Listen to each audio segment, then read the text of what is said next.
On behalf, we'll start. On behalf of the CoreNet PropTech Committee, DEI Task Force, and IFMA GWI, welcome to today's program. I'm Meredith Lovejoy, Director of Business Development with Laird Cumming, New York. I'm a member of the CoreNet PropTech Committee, and I'm the chair of the IFMA GWI New York Committee. By way of a brief introduction, the PropTech Committee is a knowledge sharing group providing a forum for both end user and service provider members to discuss the latest PropTech trends and to promote new companies. The IFMA New York Global Workforce Initiative, GWI, is an initiative of the IFMA Foundation that seeks to address the triple bottom line of economy, equity, and environment. We are excited to be here today, and I'm going to pass this over to Cassandra Charles. She'll tell you about the DEI task force. Thanks. Thanks, Meredith. Good afternoon, everyone. My name is Cassandra Charles, Associate Director with Bluestone Management, an international project management firm. I also serve as the chair of the Diversity, Equity, and Inclusion Committee for the CoreNet New York City chapter. Thank you very much for attending today's program. Today's discussion is only a snippet of what is the start of CoreNet's diversity, equity, and inclusion efforts. As a newly formed committee, we're just getting our feet wet with raising the level of awareness and education within the organization and thus the New York City corporate real estate community. Forming the committee, making this commitment to DEI was part of the call for necessary change following last year's summer. Change resulting from the racial injustice crisis, injustices that have always been there, but following the killings of Breonna Taylor, George Floyd, Ahmaud Arbery, to name a few, Black Lives Matter, anti-Asian hate, etc. protests. Just yesterday, the Senate unanimously passed a bill commemorating the end of slavery in the United States and making Juneteenth a federal holiday. Progress. And as we are mid-Pride Month, honoring the 1969 Stonewall Uprising in New York City, we also celebrate that we've come a long way. However, we still have work to do. As the world engaged more and more in the discussions of racial injustice, people from all backgrounds, leaders, employers, employees, took the moment to consider their roles and opportunities to advance, or even for some to really take a look at what diversity, equity, and inclusion looks like within their organizations. DEI has many formats. Being intentional about labels and language, supplier programs, bias training, and holding folks accountable for inaction. DEI remains a difficult and polarizing conversation for many leaders, but the misstep would be to not have them, right? Which brings us to our conversation today. Now, I'll hand the virtual mic over to Jose to kick us off. Jose? Thank you, Cassandra. I'm really excited to be here today to moderate this panel of distinguished professionals. I really hope that we can have an honest conversation today about the diversity, equity, and inclusion impacts within the PropTech space. Throughout the event, I'll post several polls, questions. Please participate in the poll. And at any time that you have a question or a comment, please engage in the chat. I'll try to incorporate some of those questions and comments throughout our conversation. Before I turn it over to my panelists, I'd like to give you a little bit about my background. I'm a Bronx native. I was born to a Dominican mother, a Spanish father. I started my journey 15 years ago, believe it or not. I may have a baby face, but I do have that much track work in me. I started my journey at PepsiCo out in their purchase headquarters up in Westchester, New York. I was an events coordinator, then soon became a facilities coordinator, ultimately ended up being a facilities supervisor. During my time there, I obtained my master's in facilities management from Pratt Institute. And today, I've been at Facebook for 5 years and I'm a facilities program manager supporting the Americas region. And it's been truly a life-changing ride for me since I've joined Facebook. And so in preparing for this event, I asked myself, why did I accept to moderate this event? And it's honestly because I'm statistically not supposed to be here. I never lose sight of that. A Department of Labor report stated that about 18% of Hispanic men my age actually have obtained bachelor's degrees. And my community as well, especially here in the Bronx that has been COVID stricken, has a high poverty rate. And so it's important for me that, you know, all of you see me here, that those of my background see me and hear me. And that more importantly, that I use any kind of platform that I have to promote diversity. And with that, I'm super excited to turn it over to Craig, who's going to tell us a little bit about his story and how he got here. Well, Jose, first and foremost, thank you for moderating. Thank you for being you. We see you, we hear you, and we appreciate and need more Jose's sitting in your seat. And like you, I am also, statistically speaking, not supposed to be here, but because of who I am here. So I'm looking forward to this conversation. Just really quickly, my background is very similar to yours. I grew up in Atlanta, and not the great part of Atlanta. I didn't grow up even knowing commercial real estate was a thing. And so I started out in technology and consulting, but realized that I wanted to be involved in the built environment. I wanted to be involved in community and play a role. And I realized commercial real estate was a way to do that. So I then transitioned after my MBA to commercial real estate and have really spent the past 20 plus years in a number of different roles and capacities, primarily in the real estate services space, servicing investors and owners of real estate like your organization. And then really over the past 10 years, I've had the good fortune to be a division CEO at 4 different companies. Colliers International, we're running their US region, Cassidy Turley running, which is now Cushman & Wakefield, running their corporate services division, Newmark Knight-Frank, running corporate services. And then most recently, had the good fortune of running a division for WeWork. I am not in the documentary on Hulu, but I'm happy to talk about that. And now I spend a lot of my time advising, coaching, serving on the board of PropTech companies that are doing interesting, exciting things like Roofstock, Philo, Statebook is on the call. I'll let Calandra introduce herself. So I'm just really excited about where the industry is going and being a part of it.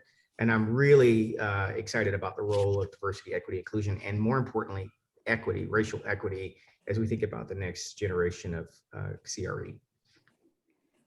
I'm gonna look at that Hulu documentary again. Maybe there was a little cameo there, but I'll check that out again. Super impressive background, Craig.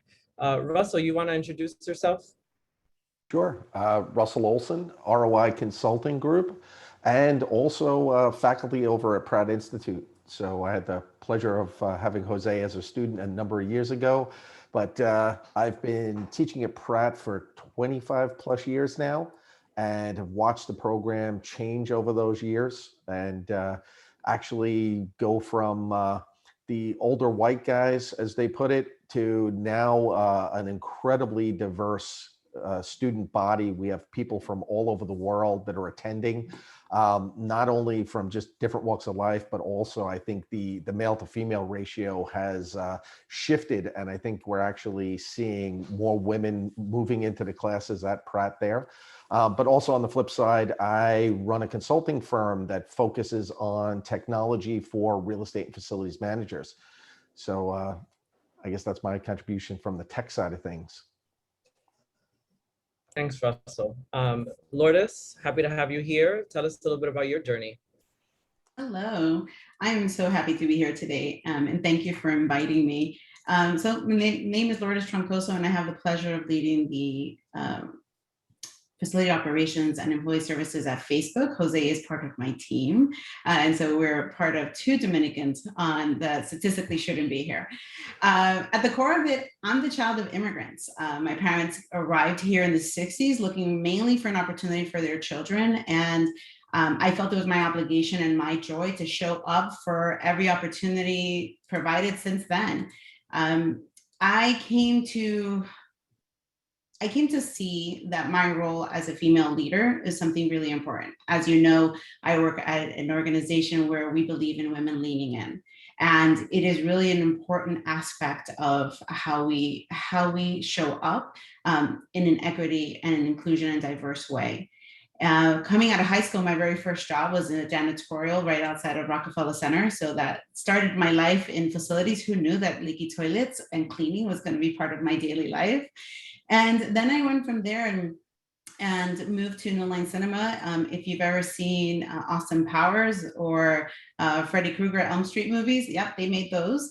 And there I had leaders that were female when I didn't realize the difference that the VP of IT for a film industry was a woman. And that was starting to lay down the foundation of seeing women in different capacities in different firms. From there, I moved over to Muse, where I led large-scale procurement and had the opportunity to really have my first look at facilities. My COO came over to me one day and said, "Hey, would you take on this 2-person team?" And I said, "Sure." And it was the facilities team with a powerhouse, fiercely passionate Amanda, who loved all things facilities and started me down this path. From there, I went to Oracle, went to Apple, and here I am at Facebook. Thank you. And I have to shout out to any other Dominicans that are on this call. Sorry. Tamisha, tell us about your story. Yes, hello, I'm Tamisha Baako-Boafo. I'm Senior Diversity Recruiter for Neuberger Berman. And it's so interesting. I've always had a passion and a passion for people. So the fact that I fell into human capital management is no surprise. I've been a recruiter primarily, so I've had a stint of CPG, which is a stint in the fun world of consumer packaged goods. Most of my experience was financial services. So I came out of Spelman College, so HBCU, and was recruited into Wall Street. The typical process. Didn't really know much about Wall Street, definitely, and started with an internal consulting analyst program where they let you rotate around the firm and try to figure out what you wanted to do. And ultimately, my final rotation was HR, landed there and haven't left since. I got a taste of the HR water, and it's been a wrap. But ultimately, I started off on the business partner side. So I often say that I love being on the fun side of HR versus the side that, where people get the HR call and they're like, oh no, it's HR calling. I actually wanted to be the HR call that people wanted to receive, which is recruiting. So we're the good news call. And ultimately, I've recruited for all different types of corporate functions and all across the spectrum. But then I fell into diversity recruiting. We had a unique opportunity at JP Morgan prior to my Neuberger experience where the team was called Advancing Black Leaders. So being that I am double diversity, obviously African-American female, which is, you talk about statistically shouldn't be here and the rarity. I think that's a culmination and theme that's so true. You have lots of imposter syndromes where you're the only one in your environment. And that has been my typical experience throughout Wall Street, being the only one. So one of the things I wanted to do was to be a part of a cool opportunity to help change that narrative, to help move the needle with respect to equity, inclusion, and diversity. And so this team, we went to market saying we're advancing Black leaders. And so it was provocative. It was exciting. It was lots of different reactions from folks. And we focused on the most senior. So essentially changing the complexion at the top of the house so that it's not just, a homogeneous, but we're seeing an array of diversity. And then after that, Neuberger called and wanted to do the same thing. For the entire organization. And so I accepted Neuberger's call, and I'm super excited to focus in intentionally on women as well as underrepresented and making sure that we get a fair share and a seat at the table. Awesome, and I'm gonna give a shout out to HBCUs as well. Anyone on the call for that. Calandra, I'd love to hear your perspective and story. Thank you, Jose. It's great to be here with this very diverse panel. So I think I love the fact that we're walking the talk. From my perspective, I also should not technically be here, or at least am a minority. As a female founder in PropTech, there are only 9% of founders in PropTech are female. And we receive less than 2% of venture capital. So it's been definitely a journey. I span in my company, Statebook, which is a location intelligence data provider to the real estate industry and economic development. We have data around all kinds of different aspects of the industry, and diversity is one, both around race, but also breaking out the data across occupations, industries, et cetera, by race, gender, age, income, all different types of diversity spectrum. And as a female founder in this industry, when I first started Statebook, we launched in 2014, and generally speaking, whether it was real estate or economic development or corporate site selection, which are all sort of our initial target industries, it was me and a room full of men. And that has slowly started to change over the years. So it's very encouraging to see. And I'm really happy to be here and to share some data on the industry and this important topic in general. I loved each and every one of your stories, by the way. I think they were quite impactful. But I'd like to stay with you, Calandra, because you have data at your fingertips. And so why don't you set the stage for us in terms of demographics within the PropTech industry? Sure, happy to do that. Can you see my screen now? Yes. Excellent. So in looking at diversity, specifically in PropTech, it's a tricky business because PropTech is not technically an industry according to the federal government yet. So we have to look at data around real estate, around facilities management, and technology in trying to get to the nut of PropTech in general.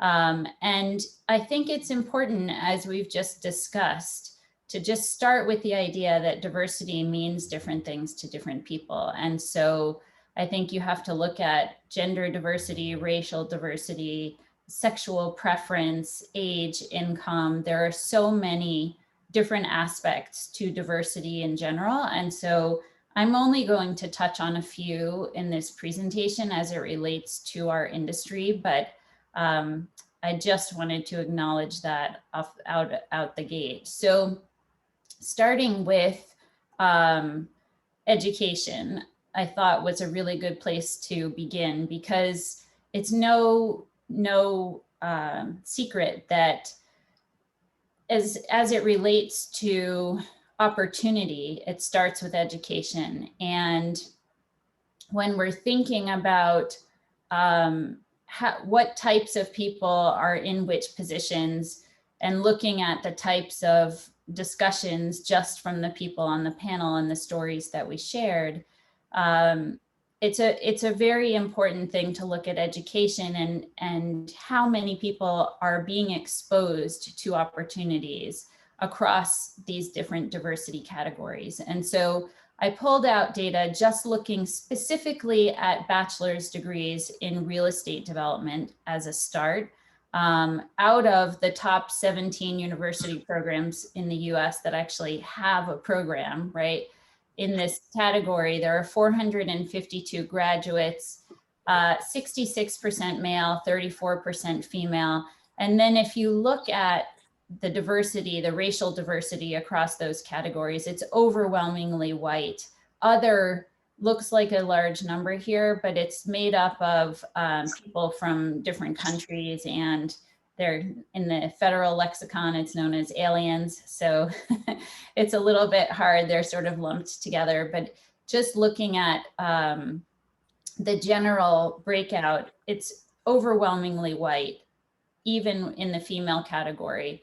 And so again, this just points to people just not being exposed to the opportunity to go into some of these programs and industries.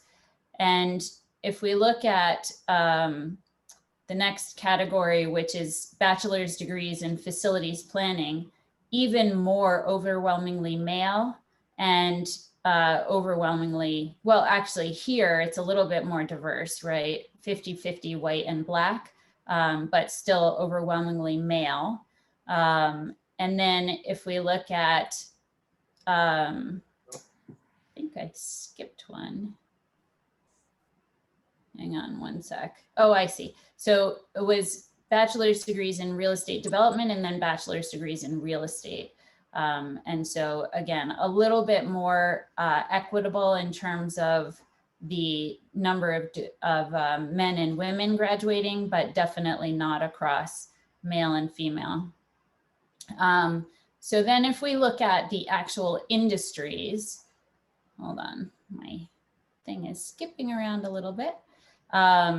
We can look here at the different industries. So looking at the real estate industry, 50% of women employed in the, or almost 50% of women are employed in the industry, but that's really skewed by female residential real estate brokers. And when you look at the different ethnicities and races here, you'll see, again, it's overwhelmingly white across the real estate industry, the computer industry, financial investments. And again, very few women in each of these different categories. Looking at occupations, we have facilities managers. This was part of one of our panel conversations, pointed out that there is an incredible need for additional facilities managers. And if you look at both the number of people that were graduating in that category, it was tiny. There are almost no programs being offered at the university level, even at the bachelor's degree level for facilities management. And then you have overwhelmingly white, overwhelmingly male. So again, just showing that the industry is not preparing people with opportunities in these different categories. And finally, just to wrap it up, in terms of PropTech in general, 9% of PropTech founders are women. Female founders receive 157 times less funding than male founders. Founding teams with even one woman are less likely to get funding than all male teams. And women make up just 15% of the workforce in property and construction. So again, tying back to that real lack of diversity in these industries. So thank you very much for the opportunity to present and to share this information, and I'll turn it back to you, Jose. Thank you. That was really eye-opening, and I don't know about everyone else, but I certainly was trying to figure out where I fit into that. And I think the general conclusion is that we're here today because there's a lot of work that needs to get done in a lot of these numbers here. And so Craig, continuing on with PropTech, you're an experienced leader within the community. You have an impressive resume. What does PropTech mean to you? Why is DEI important in this field for you? And do you think it's becoming a driving force? Well, there's so many ways to kind of come at that.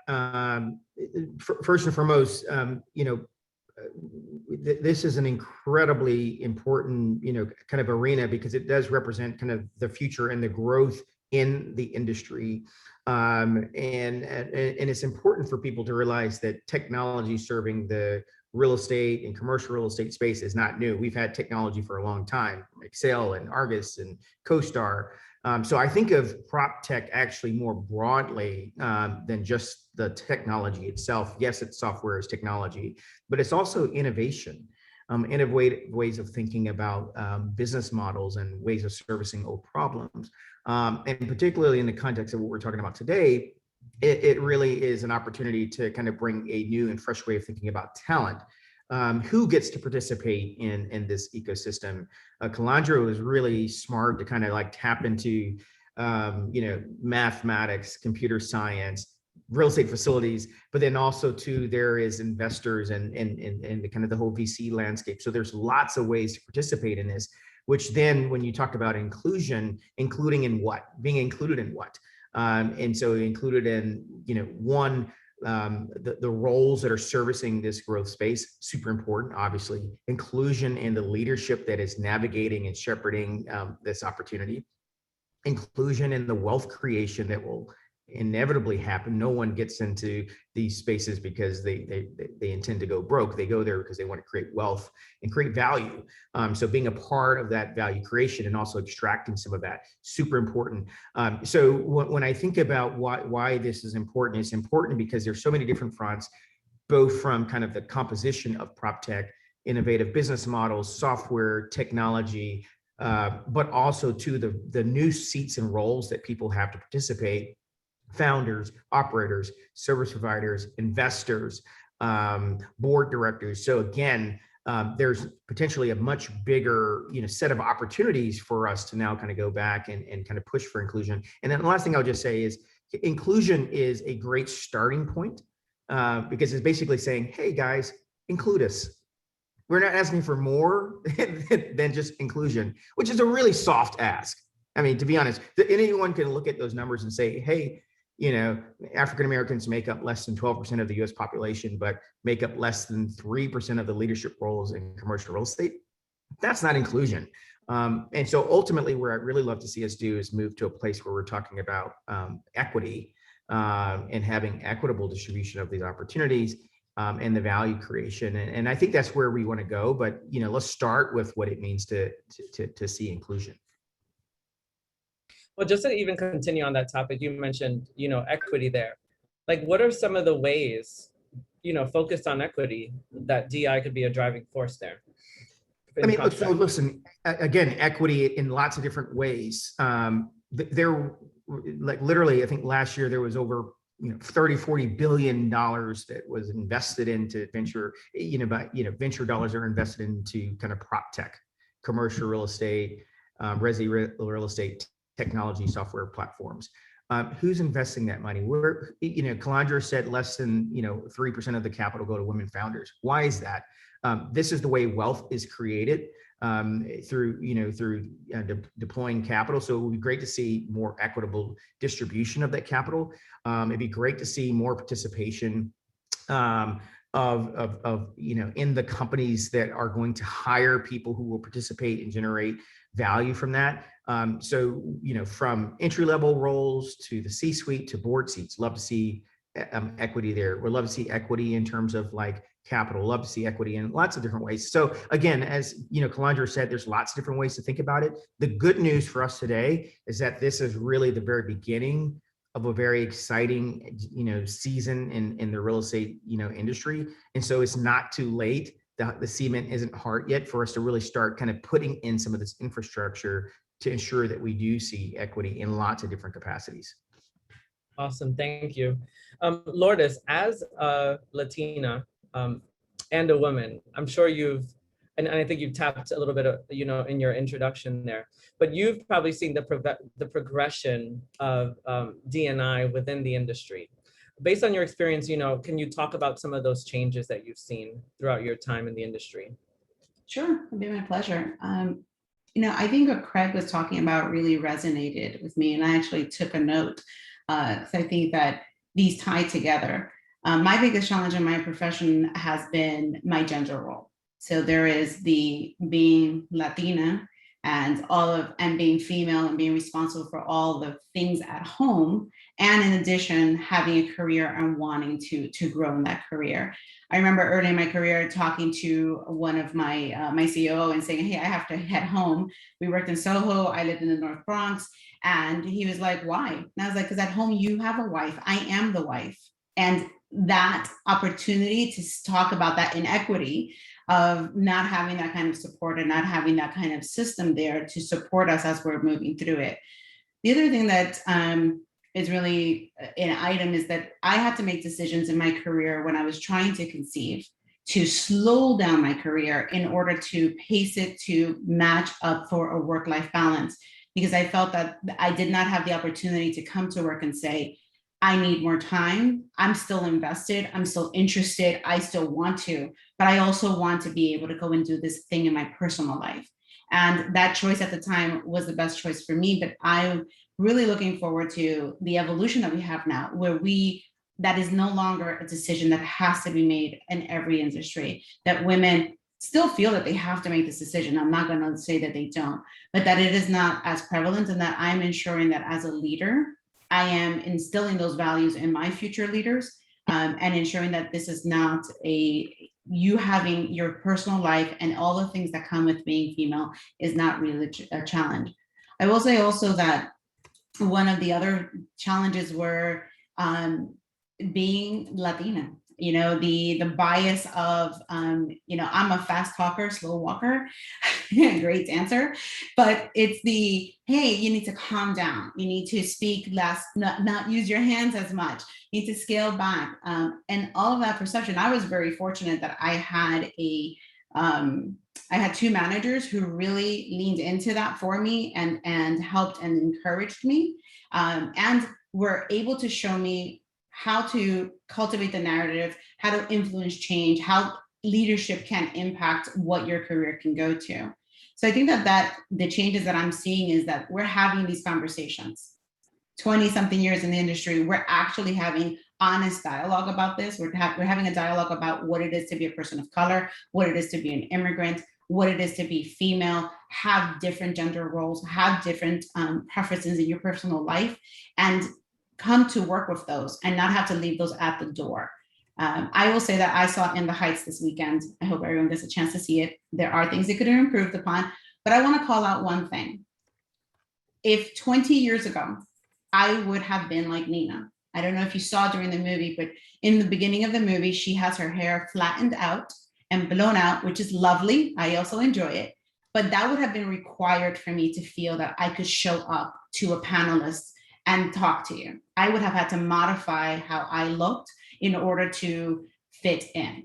And I can see that now that is a very visual, very, I would say, cosmetic change, possibly some may feel, but it is enormously impactful that I can show up with all my curls and still be well respected and received. So I think those are the changes we're seeing, Jose. Thank you. That was really powerful. Yeah, and Cassandra, I see your curls too. They look great. You know, let's continue. You know, in terms of gender and women. Calandra, right? You gave us some figures there and showing us the landscape of women. I also, you know, and you come from a very unique perspective, right? As a female-owned PropTech company. And then I read a Forbes article, you know, that said, you know, only 10% of PropTech women are founders, and you talked about the issues with equity. But, you know, tell us a little bit more detail from your real personal experiences in owning a PropTech company, how the landscape, you know, really truly is for women. Yeah, well, so thank you, Jose, and Lourdes, thank you for your comments. Those were much appreciated and really, I think, resonated for a lot of us. I think as a female founder, I have gone through a lot of different iterations with our company. I started Statebook with a co-founder who was a white male, and that was very advantageous in raising capital in the early days of the company. We raised capital very easily and made a mistake, I think, in not raising more because it did come so easily with his network and his credentials in the industry. And I bought him out actually in 2017 and pivoted the company to become much more of a data platform and data provider than it was initially. And as a female founder, I was able to go out and raise capital on my own. So that was very encouraging. It is definitely a challenge. Most of the VCs that you're pitching are men. You saw some of that in that slide that I showed with the financial investment community is only 34%, I think it was, female. So you're pitching very few fellow females, and even a lot of the groups, because we are a very serious B2B data platform. We saw a lot of the different groups that support women founders of companies are typically not looking at serious B2B data companies. They're looking at, as they put it, one of these groups put it to me, oh, we support women founders, but we're used to seeing things in fashion or for children or for, kittens. And so they weren't used to seeing women in a serious role. Not that that's not serious at all. I don't mean to belittle fashion or things for children, but it's a very different category of business when you're trying to raise capital in an area where very few people in general know what you're talking about when you're discussing data, much less, fashion and children are much more relatable to all of us rather than hard data. So we've had a lot of challenges in terms of being understood by our investors. And as I mentioned earlier, I think that in general in business, people don't expect a woman to be leading a company like this.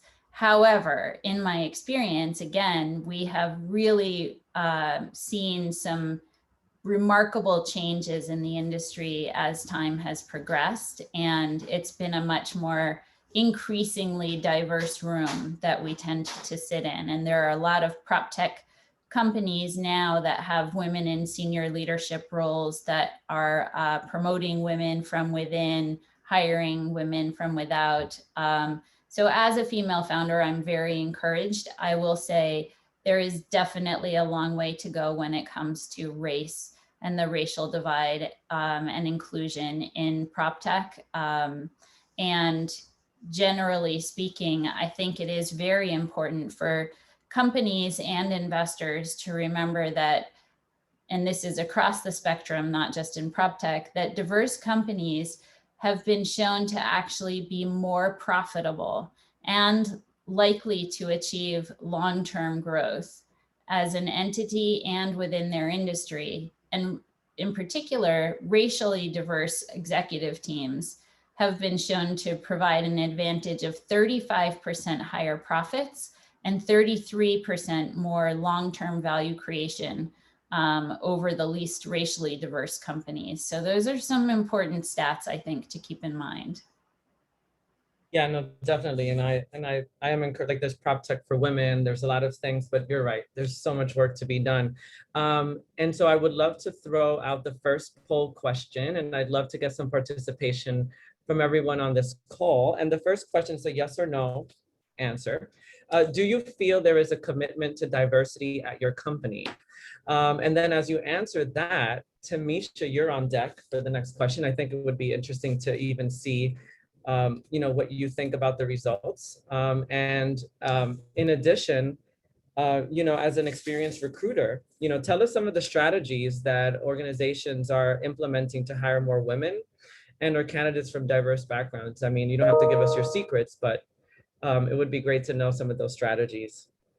Certainly. So looking at, thank you so much for sharing the results. So 82% feel that there is a commitment to diversity at their companies, and 18% feel like that is not such the case. So that's great that I would say that, there has been a global awakening to the importance of equity, inclusion, and diversity. And, I would say for Neuberger was on that journey prior to the global awakening, because I was hired at the firm in 2019. So they recognize for asset management particularly, it has been an industry that where, ethnic diversity as well as gender diversity, we could do a better job. So it's really plain and simple. The leadership team was committed and, created the seats and the space. And so I would say that some strategies. So that was one. Companies just being willing to create the resources to come and dedicate and focus in specifically on moving the needle. So for any business problem, we would address it by putting a team of people around it to attack that problem, right? So equity, inclusion, and diversity is no different than putting a team of people around to focus on the challenge. And there's no secret sauce, Jose. So I would say that there's no magic bullet. There's no one solution with recruitment and trying to attract and retain diverse professionals. But what we do is there are lots of targeted associations, as well as there's SEO actually has a real estate program. And I'll tell you that Neuberger has acquired a company called Almanac, which is our real estate arm.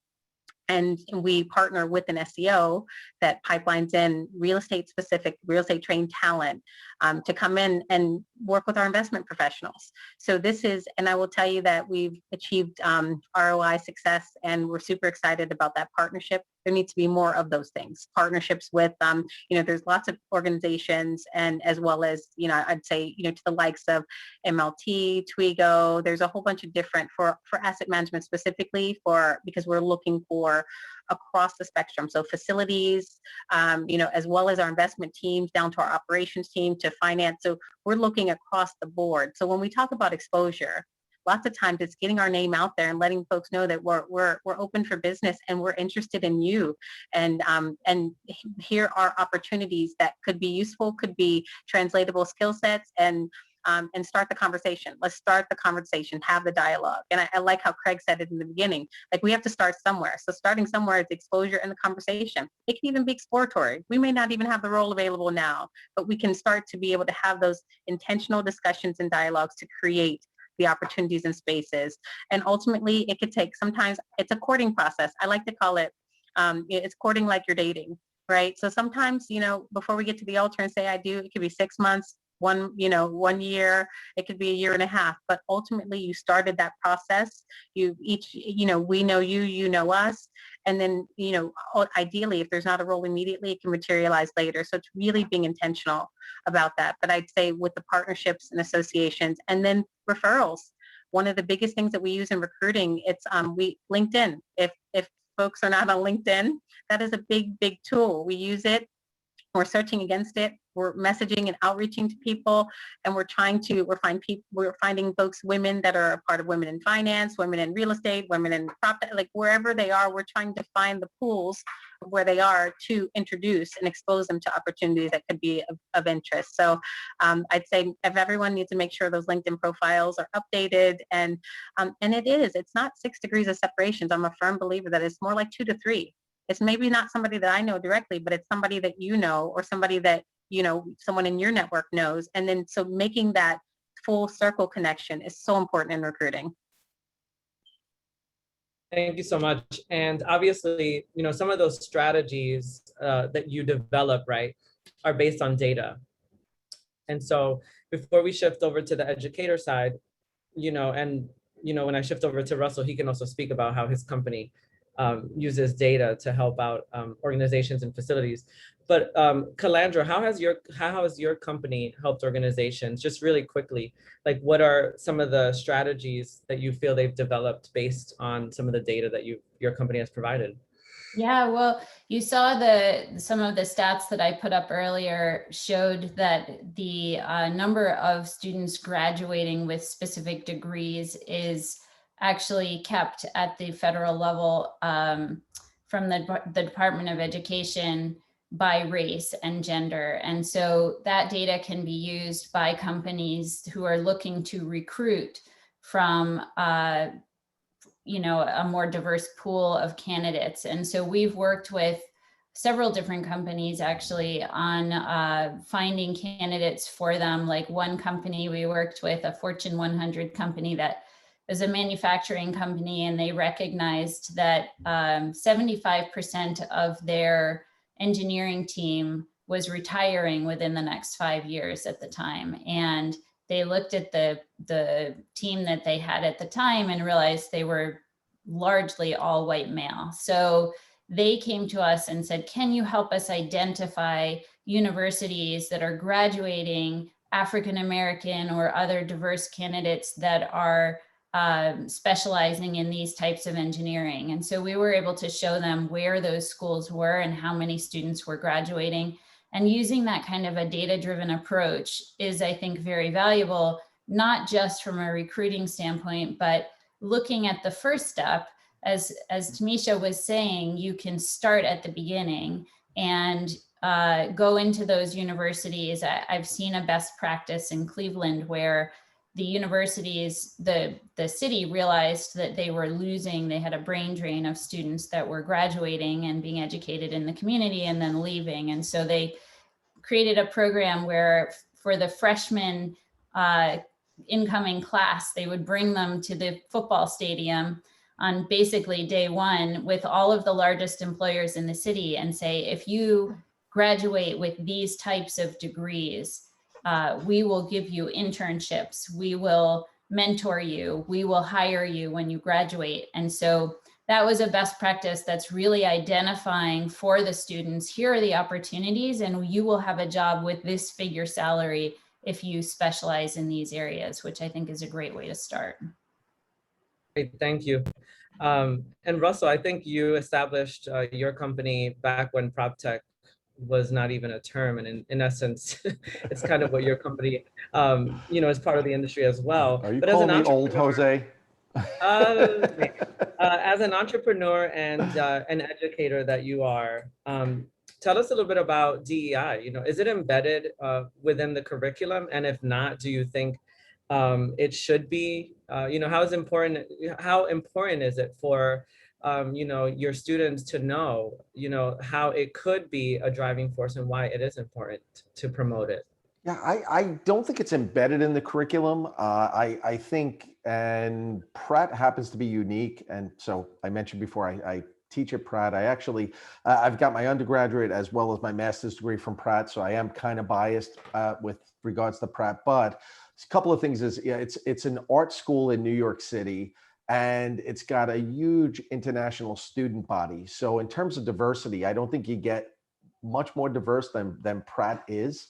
So I think it's kind of built into the culture there with regards to diversity, inclusion. It's just the school itself, it kind of embodies that.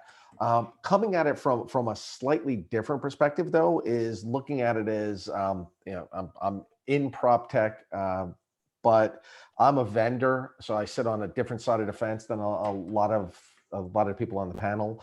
But just since we had one of our preliminary calls with this group, what I found amazing was the number of companies that we deal with that have reached out just this month, because I guess it's Diversity and Inclusion Month. So they had to do the obligatory reach out to all their vendors with a questionnaire just to see, to make sure that you're promoting diversity, promoting inclusion. But yet I don't see that any other time during the year.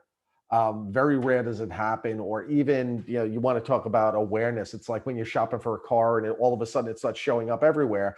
Well, participating in a panel like this, it just made me that much more aware of things. And for instance, the other thing that caught my attention was LinkedIn. I think I'm the only person on LinkedIn that doesn't have a rainbow flag background on my logo right now. And if I could figure out how to do it, I probably would have done it. But I just think it's one of those things where I think it's nice to acknowledge it. But I think Craig kind of really made a great point at the beginning of this call is I think there just needs to be a little bit more, and it has to be all year round. It's not just 1 month a year where you change your logo and send out a few flyers. This is the kind of thing that needs to happen all the time. And I think this is great. Just the awareness, the education part of it is it's a great start. But I think this is also, for all the participants on here and stuff, the type of thing that you have to take away and just make sure that you're promoting it all the time, not just that once a year. Great, yeah. So I heard a call to action there. Don't wait for Pride Month, don't wait for Hispanic Heritage Month. Try to embed it throughout the year and promote it. And, you had mentioned vendors, and I'd like to ask Lourdes, who probably in facilities deals with a plentitude amount of vendors. How are you working to ensure that there is inclusivity and equity there for those vendors? Well, Russell hit it on the head, right? It isn't just once a year, and it isn't just one project. And I think that the biggest change that we've seen mainly in the last 16 months or so, some firms started earlier, is really not focusing on just checking a box. So we're going to go out for a big spend, we're going to go out for a big construction project, and we want to just check the box. Do we have someone, did we have a diverse vendor? Was it female owned? And then not award it. That doesn't help our communities. And so now what we're doing is taking a pause and saying, hey, we need to pick the best vendor for this particular project. Now, the ones we didn't pick, what happened? Was it that our insurance premiums were too hard for them to meet? Then let's talk internally, how can we solve that? Was it that they don't have the experience in the type of projects we have? Can we give them a sub part of a project so that they can start to gain that experience and gain that exposure? What is it their finances? Is there a way then that we can use our influence as a company to help small firms get the financial backing that they need? There needs to be more to that conversation than just checking the box. Are they or are they not, diverse and inclusive? The other thing I'll point out that goes to how we are evolving towards the future is really designing our spaces for the future that we're looking for, not the present we have. So that means we're designing spaces where it is a given that we're going to have an interfaith room, where we are providing restrooms that in a tech industry that is male dominated, we are still building the restrooms, because I'm building a restroom for 20 years. So I'm building for that population that's coming, and I'm ensuring that women also have a place there, that we're building rooms for mothers so that mothers can return to work and can feel supported in having their dual parts of their lives. I think that there's a lot of positive movement, but there is a road ahead where we still have a lot to grow, and how to figure out how to support our communities and our vendors to really be diverse and equitable and included. Thank you. And, we're getting towards the end here. And so I want, just to let the audience know, I put it in the chat, but please feel free to add any questions in here. But one of the themes that I've also heard several people trickle on is mentorship, right? And that makes me think about allyship and how important, that is. Russell, kind of starting with you, and then we'll go, with Craig and Tamisha and so forth. How important, you're an educator, so there's a part of it that's definitely mentorship. How important is that even within your company? And then Craig, of course, you tap into what you think, how important you think mentorship and allyship is. I think the mentorship is critical. Within my company, we're not huge. So in terms of just having something structured there, it's really very, very informal. But on the flip side, with regards to Pratt, yeah, I've worked towards mentoring a number of students over the years, whether it's just career advice, any kind of guidance. I've always made myself available, even if it's just a question. I have some students reach out to me that I haven't seen or heard from in 20 years, and all of a sudden it's, hey, can I bend your ear for a minute? So I always try to do something like that. But I think it is critical. I know at Pratt, we've had a couple of students try to set up a more formal mentorship program. So that is still kind of working its way out, but they actually had something where they were trying to put a little more structure around it, so that there would be a conduit for the students to actually start to interact with professionals who could give them a little bit of time and guidance, and help steer them in the right direction, or just answer questions. I think that's the biggest thing. And I think Lourdes is right. She actually was fortunate enough to have somebody take her under their wing and provide a little bit of guidance and insight and stuff. And it really goes a long way. So I always try to make sure, I had some troubles when I was coming up through the ranks, and always try to share that information when I'm talking to the students, hopefully prevent them from having those problems, but also, help them just get along and point them in the right direction. And I'll be honest, Russell, you've mentored me throughout the years, and so I'm thankful for that. I just had to point that out. Craig? I was going to say, Jose, we began this call by, opining on just how unlikely it is that we would be here. And I suspect that the only reason we are is not because we're just brilliant and amazing and awesome, because if that were the case, there'd be more brilliant, amazing people who are out there here. It's because someone was either a mentor, a sponsor, or an ally, those three roles. And I think about kind of the flywheel. You got to get in the game, you got to stay in the game, you got to win the game. And then hopefully, if you're good enough, that maybe you can change it. And to get in the game, you need sponsors. You need someone who's going to say, hey, Jose should be in this role. Jose would be great. You guys don't know Jose, but let me tell you about Jose. To stay in the game, you need mentors. Say, Lourdes, let me help you navigate the situation. Let me help you work through this. There are going to be some haters. There are going to be some microaggressions. Let me help you work through this. To win the game, you're going to need some people who are allied and there to help you, do that. And ultimately, if you get enough capital, then you should pay it forward and then change the game yourself, right? And so that's the flywheel that if we're doing this right, we can slowly, make a difference. And yes, we need allies. There are just not enough of us to do the work. And oh, by the way, my 9 to 5 is not changing the world. I want to show up and be an employee and not be, 9 to 5 an activist. So we need a lot of people to play their role, and they may not look like us. Great, thank you. And we do have a few questions here. And maybe this is a good one for you, Tamisha. Any thoughts on companies that are starting to pay employee resource group leaders for their contributions? I'm actually part of an employee resource group, and it's actually a lot of work, but I do it because I love and the passion for diversity. I don't do it for monetary reasons, but that's an interesting question. It really is. I would say I do agree, Jen, that companies should start thinking about paying ERG leaders, because it's like a second job. For sure. So you have your full-time job, which you can't let that slip. And then you're trying to move the needle. And there's a lot required of you from senior leadership as well, too, because senior leadership is looking for you for the inputs, for the intel, for the advice on how they move the needle for the respective ERG. So we haven't talked about that currently in terms of compensation, but I do think it should be included in merit bonuses in terms of going over and above and achieving your contribution to the firm. So there should be that should be something that should be able to be put on a year-end review and seen as a meaningful contribution to be compensated for. So more to come on that. We need to do more work in that category for sure. Also, I do know the companies are looking at bigger budgets, right? Because before it was trying to pinch from this one to that one and try to put together and, parcel a budget. But now there's more funding going to the ERGs to be able to do more impactful things. So that's a good start.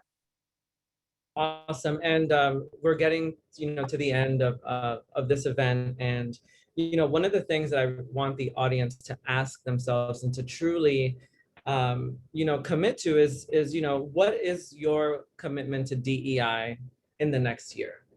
And I think you have a good roadmap here based on the panelists that you've heard today of, commitments that you can make. So I want to thank CoreNet, IFMA, our panelists for joining us today, and especially the audience for engaging in this conversation and listening. And I truly hope you were able to take away some good points and of commitment to promote diversity, equity, and inclusion. So with that, thank you, everyone. Appreciate everyone joining. Thank you. Thank you, Jose. Thank you. Thank you all. Thanks, Jose.